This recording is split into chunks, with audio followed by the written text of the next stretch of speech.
আসসালামু আলাইকুম প্রিয় দর্শক, জানিয়ে দিব এখনকার আলোচিত সকল দেশীয় খবর।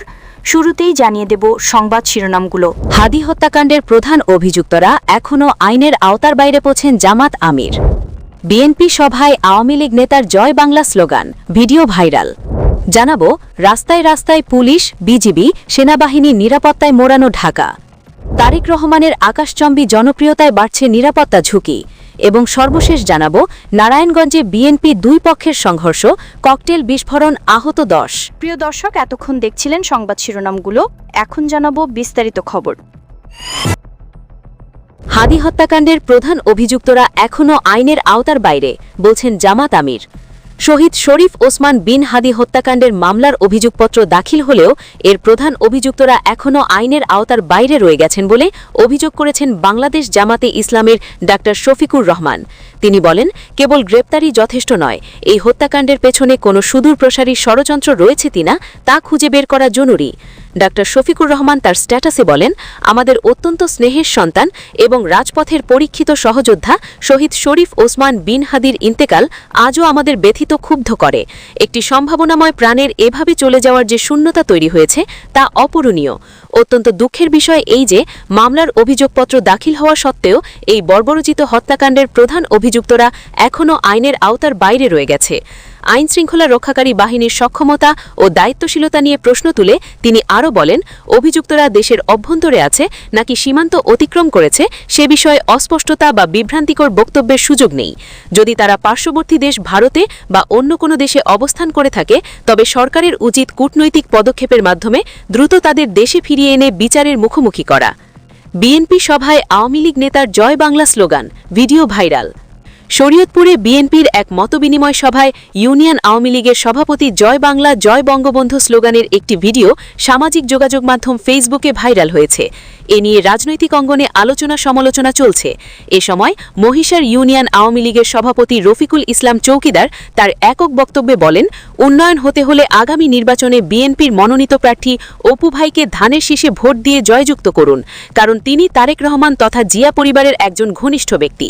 তিনি এমপি হলে ভেদরগঞ্জ উপজেলার উন্নয়ন ও আইন শৃঙ্খলা সুন্দর হবে। শেষে তিনি জয় বাংলা জয় বঙ্গবন্ধু স্লোগান দেন।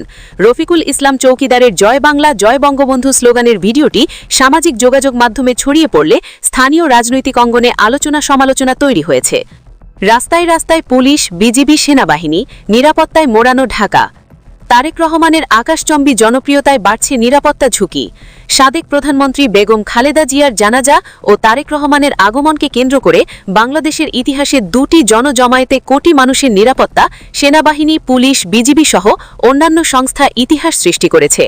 আন্তর্জাতিক মানের নিরাপত্তা প্রদানের মাধ্যমে দুটি সমাবেশকে ঘিরে পূর্ব অভিজ্ঞতা ছাড়াই সাধারণ মানুষের সহযোগিতায় নিরাপত্তা প্রদান, দেশে ও দেশের বাইরে প্রশংসা অর্জন করেছে নিরাপত্তার দায়িত্বে থাকা বিভিন্ন বাহিনীর কর্মকর্তারা।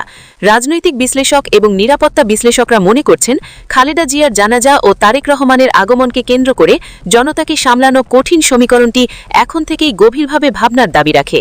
খালেদা জিয়ার জানাজায় কোটি মানুষের অংশগ্রহণ এবং তারেক রহমানকে এক নজর দেখতে এবং বরণ করে নিতে সেদিন সারা দেশ থেকে আসা প্রায় 50 লাখের বেশি মানুষ ঢাকায় রাজপথে অবস্থান নিয়েছিলেন। এ বিশাল জনস্রোত সামাল দেওয়া ছিল আইন শৃঙ্খলা বাহিনীর জন্য এক অগ্নি পরীক্ষা। জানায় সংসদ ভবনকে কেন্দ্র করে প্রতিটি রাস্তায় ছিল লোকে লোকারণ্য।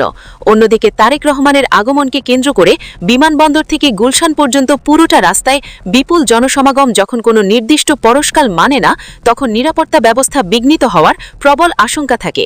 বাংলাদেশের ইতিহাসে এর আগে কখনো কোনো রাজনৈতিক নেতার জন্য এমন নিরাপত্তা ব্যবস্থা দেখা যায়নি। বিমানবন্দর থেকে পূর্বাচলের জুলাই 36 এক্সপ্রেসওয়ে, এভারকেয়ার হাসপাতাল থেকে শুরু করে গুলশান এভিনিউয়ে বাসভবন পর্যন্ত প্রতিটি ইঞ্চি জায়গা ছিল নিরাপত্তা বাহিনীর বিশেষ নজরদারিত্বে। নিরাপত্তার দায়িত্বে নিয়োজিত ছিল সেনাবাহিনী, RAB, BGB, dog squad, DMP, APBN এবং আনসারির সমন্বিত শক্তিশালী দল। এছাড়া ছিল তার ব্যক্তিগত নিরাপত্তা বাহিনী, চেয়ারপারসন সিকিউরিটি ফোর্স। ডিএমপি সূত্রে জানা যায় কেবল পুলিশেরই 4,649 জন সদস্য সরাসরি এই ডিউটিতে নিয়োজিত ছিলেন। বিশেষ নজরদারিতে ছিল মিরপুর সেনাবাহিনীর এয়ার ডিফেন্স আর্টিলারি ইউনিট এবং 46 ব্রিগেডের সেনা সদস্যরা। এক্সপ্রেসওয়ের সুউচ্চ ভবনগুলোতে অবস্থান নিয়েছিলেন স্নাইপার ও বিশেষায়িত বাহিনীর সদস্যরা। নিরাপত্তা বিশ্লেষকরা বলছেন, রাষ্ট্রীয়ভাবে তারেক রহমানকে যে পর্যায়ে নিরাপত্তা দেওয়া হয়েছে তা ইঙ্গিত দেয় যে তার জীবনের ওপর ঝুঁকির মাত্রা অত্যন্ত বেশি। বিশেষ করে এটি আর্টিলারি বা এয়ার ডিফেন্স ইউনিটের অন্তর্ভুক্তি প্রমাণ করে যে ড্রোন বা আকাশপথে আক্রমণ থেকেও তাকে সুরক্ষার পরিকল্পনা ছিল। এটি কেবল একটি সম্বর্ধনা ছিল না, এটি ছিল একটি পূর্ণাঙ্গ সিকিউরিটি অপারেশন। তারেক রহমানের এই রাজস্বিক প্রত্যাবর্তন কেবল দেশের ভেতরেই সীমাবদ্ধ থাকেনি, বরং আন্তর্জাতিক মহলে ব্যাপক সাড়া ফেলেছে। বিশ্বের বড় বড় সংবাদ মাধ্যমগুলো তার ফিরে আসার খবর অত্যন্ত গুরুত্বের সঙ্গে প্রচার করেছে। আন্তর্জাতিক বিশ্লেষকরা তার এই ফিরে আসাকে দক্ষিণ এশিয়ার রাজনীতিতে এক বড় পরিবর্তন হিসেবে দেখছেন। তারা তাকে সম্ভাব্য ভবিষ্যৎ প্রধানমন্ত্রী হিসেবে আখ্যায়িত করেছেন। বিশেষ করে ভারতীয় ও পশ্চিমা সংবাদ মাধ্যমগুলো তারেক রহমানের জনভিত্তি দেখে বিস্ময় প্রকাশ করেছেন। গণমাধ্যম বিশ্লেষকদের মতে, দীর্ঘদিন ধরে তারেক রহমানকে নিয়ে যে নেতিবাচক প্রচারণা চালানো হয়েছিল, এ বিপুল জনসমর্থন সেই বয়ানকে সম্পূর্ণ বদলে দিয়েছে। রাজনৈতিক সংশ্লিষ্টরা মনে করছেন, বিশ্ব সম্প্রদায় এখন দেখছে যে বাংলাদেশের ভবিষ্যৎ রাজনীতির চাবিকাঠি কার হাতে রয়েছে। এ বিপুল জনসমর্থন যেমন তাকে শক্তিশালী করছে, তেমনি আন্তর্জাতিক মহলের নজরদারিতে থাকাও তার নিরাপত্তার জন্য একটি অতিরিক্ত রক্ষাকবচ হিসেবে কাজ করতে পারে। তবে এখন প্রধান লক্ষ্যবস্তু হয়ে উঠতে পারেন বলেও আশঙ্কা করা হচ্ছে। স্বদেশ প্রত্যাবর্তনের পরদিন অর্থাৎ 26শে ডিসেম্বর ফ্রাইডে তারেক রহমান রাজধানীর শেরেবাংলা নগরে তার বাবা শহীদ রাষ্ট্রপতি জিয়াউর রহমানের কবর জিয়ারত করতে যান। ছুটির দিনে গুলশান থেকে পুরো রাস্তা ছিল মানুষের দখলে।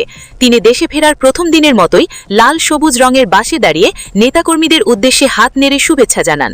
এই সাধারণ পরিবহনে চড়ে বাবার কবর জিয়ারতে যাওয়ার সিদ্ধান্তটি ছিল অত্যন্ত কৌশলী এবং আবেগপ্রবণ। তবে এই যাত্রাটি ছিল অত্যন্ত ঝুঁকিপূর্ণ। হাজার হাজার নেতাকর্মী বাসের একদম গা ঘেঁষে স্লোগান দিচ্ছিল, যা নিরাপত্তা বাহিনীর জন্য সামলানো কঠিন হয়ে পড়েছিল। র্যাব ও বিজিবি সদস্যরা মানুষের স্রোত ঠেকাতেই হিমশিম খাচ্ছিলেন। রাজনৈতিক বিশ্লেষকরা বলছেন, তারেক রহমান নিজেকে জনগণের একদম কাছাকাছি নিয়ে যেতে চাচ্ছেন, যা একজন গণতান্ত্রিক নেতার জন্য কাম্য। কিন্তু বাংলাদেশের প্রেক্ষাপটে, যেখানে রাজনৈতিক প্রতিহিংসার ইতিহাস অত্যন্ত তিক্ত, যে কোনো মুহূর্তে ভিড়ের সুযোগ নিয়ে দুর্বৃত্তর অপ্রীতিকর কিছু ঘটিয়ে ফেলতে পারে। আগামী দিনগুলোতে তারেক রহমানের কর্মসূচিগুলোতে সেনাবাহিনী বা অন্যান্য বাহিনীর বেষ্টনী 25শে ডিসেম্বরের মতো কঠোর নাও থাকতে পারে বলে রাজনৈতিক বিশ্লেষকরা আশঙ্কা করছেন। বিশেষ করে সামনে যখন জাতীয় নির্বাচন আসবে, তখন তাকে দেশের এক প্রান্ত থেকে অন্য প্রান্তে নির্বাচনী জনসভায় অংশ নিতে হবে।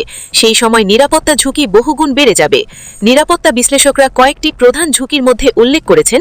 তারেক রহমানের এক নজর দেখার যে ব্যাকুলতা সাধারণ মানুষের মধ্যে দেখা যাচ্ছে, তাতে বড় কোনো জনসভায় বিশৃঙ্খলা সৃষ্টি হতে পারে।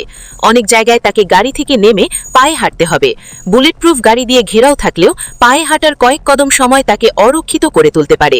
বাংলাদেশের রাজনৈতিক শূন্যতায় তারেক রহমান এখন গণতন্ত্রের এক আলোকবর্তিকা হিসেবে আবির্ভূত হয়েছেন।